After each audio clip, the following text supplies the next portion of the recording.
ખેડૂત મિત્રો નમસ્કાર, સ્વાગત છે આ બધા મિત્રોનો અમારી યુટ્યુબ ચેનલમાં. હું છું આપનો મિત્ર ભાવિક વઘાસિયા. તો મિત્રો, ખાસ કરીને આ વિડીયોના માધ્યમથી આપણે વાત કરવાની છે આગામી દિવસોમાં થનાર માવઠા બાબતની માહિતી જોઈએ અને કયા કયા વિસ્તારમાં વધુ સંભાવનાઓ દેખાઈ રહી છે તે વિશેની વાત કરીએ અને કઈ તારીખોમાં સંભાવનાઓ દેખાઈ રહી છે તે વિશેની માહિતી જોઈએ તે પહેલાં જે પણ મિત્રો નવા છે તે ચેનલને સબસ્ક્રાઈબ કરી લેજો. તો મિત્રો, ગયા માવઠાને કારણે વ્યાપક પ્રમાણમાં નુકસાન જોવા મળ્યું અને ખાસ કરીને અત્યારે વરસાદની ગતિવિધિ છે તે ગઈકાલે પણ છૂટાછવાયા ભાગોમાં જોવા મળી હતી, જેમાં સૌરાષ્ટ્ર અને કચ્છના અમુક વિસ્તારમાં કરા સાથે વરસાદ ગઈકાલે જોવા મળ્યો હતો. તો આપણે હવામાન બાબતની જે છેલ્લી અપડેટ આપી હતી તેમાં પણ આપણે જણાવ્યું હતું કે આ મહિનાના અંતિમ દિવસો સુધી આગાહીના અમુક દિવસે છૂટાછવાયા ઝમકલા ચાલુ રહેશે. તો તે પ્રકારની સ્થિતિ જોવા મળી રહી છે અને છૂટાછવાયા અમુક દિવસે ચમકલા થઈ રહ્યા છે.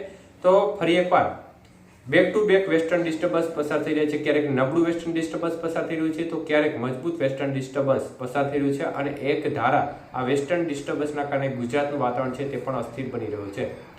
ત્યારે મિત્રો, ખાસ કરીને આગામી 28 તારીખથી ફરીથી ગુજરાતના ભાગોમાં એક અસ્થિરતાનો માહોલ બને તે પ્રકારની શક્યતાઓ દેખાઈ રહી છે. તો 28, 29, 30 અને 31 આ 4 તારીખો દરમિયાન ફરી એકવાર ગુજરાતના ભાગોમાં માવઠાની સંભાવનાઓ દેખાઈ રહી છે.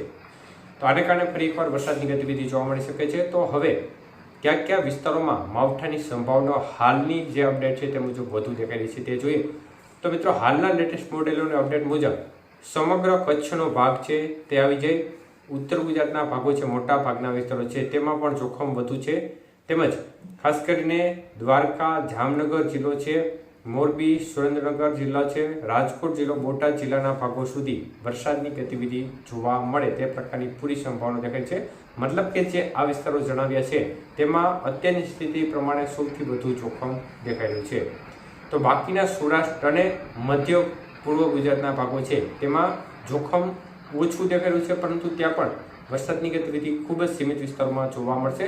મતલબ કે જે વધુ શક્યતાવાળા વિસ્તાર છે તેમાં 80% જેટલા વિસ્તાર આવી જાય, પરંતુ સૌરાષ્ટ્રના બાકીના વિસ્તારો અને મધ્ય પૂર્વ ગુજરાતના ભાગો છે તેના ભાગો છે તેમાં 20% જેટલા વિસ્તારમાં વરસાદની ગતિવિધિ જોવા મળી શકે છે આ તારીખો દરમિયાન. તો ખાસ કરીને આ તારીખો દરમિયાન અનેક ક્ષેત્રોમાં વાતાવરણમાં પલટો, વચ્ચે વાદળછાયું વાતાવરણ પણ જોવા મળશે.